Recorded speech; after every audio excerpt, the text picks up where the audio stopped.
AC चलाते वक्त कहीं आप भी तो नहीं कर रहे ये गलती। रिमोट से बंद करते हैं एसी तो हो सकता है नुकसान।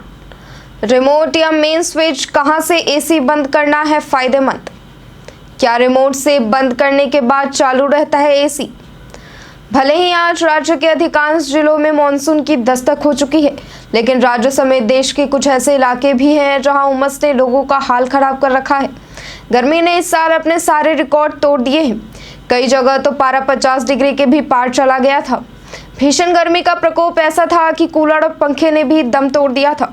ऐसे में इस भीषण गर्मी से बचने के लिए कई लोगों ने अपने घरों में एयर कंडीशनर इंस्टॉल कराया होगा।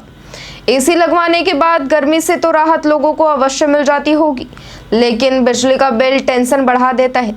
इसलिए लोग संभल कर इसका इस्तेमाल करते हैं, यानी जब ज़रूरत है तभी एसी ऑन करते हैं और रूम ठंडा होने के बाद उसे बंद कर देते हैं। बावजूद इसके कई लोगों की शिकायत होती है कि एसी का जितना इस्तेमाल नहीं करते उससे अधिक तो बिजली बिल आ जाता है। तो आज हम आपको इसका उपाय बताते हैं।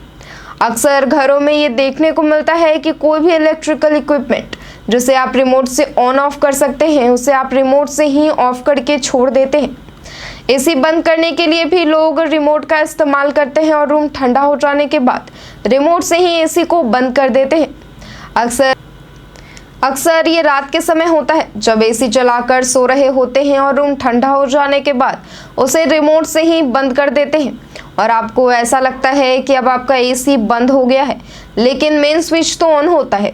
रिमोट से बंद होने के बाद भी एसी में लगातार बिजली की सप्लाई होती रहती है और आपकी यही एक गड़बड़ी आपके घर के बिजली बिल का पारा चढ़ा सकती है।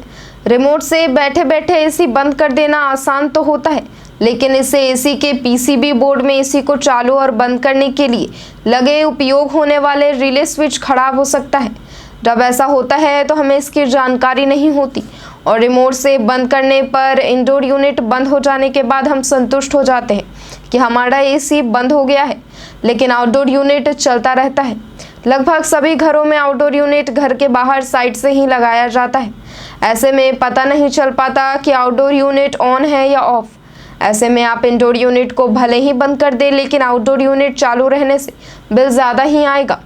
ऐसी स्थिति में आप चाहे एसी का कितना भी कम इस्तेमाल क्यों ना करें, तब भी बिजली का बिल उसे 24 घंटे चलाने का ही आएगा। इसलिए यदि बिजली बिल की टेंशन से बचना चाहते हैं तो अभी से ही एसी रिमोट के साथ साथ मेन लाइन से भी बंद करने की आदत डाल लें। इसके अलावा एसी चलाते समय तापमान सेट करना न भूलें। अक्सर लोग बहुत ही कम तापमान पर एसी चलाते हैं जिससे कमरा जल्दी ठंडा हो जाए, लेकिन यह अधिक बिजली कंज्यूम करता है। न्यू मॉडल के एसी में आपको टाइमर का ऑप्शन मिलता है। पूरी रात एसी चलाने से बेहतर है कि आप इस टाइमर ऑप्शन का इस्तेमाल करें। निश्चित टाइम के बाद एसी ऑटोमेटिक बंद हो जाएगा और बिजली का बिल भी कम आएगा। इन सभी के अलावा एयर कंडीशनर का सही समय पर सर्विसिंग न करवाना भी अधिक बिजली खपत का अहम फैक्टर हो सकता है। इससे बचने के लिए ये ज़रूरी है कि समय समय पर एसी की सर्विसिंग कराते रहें। आज के वीडियो में बस इतना ही। धन्यवाद।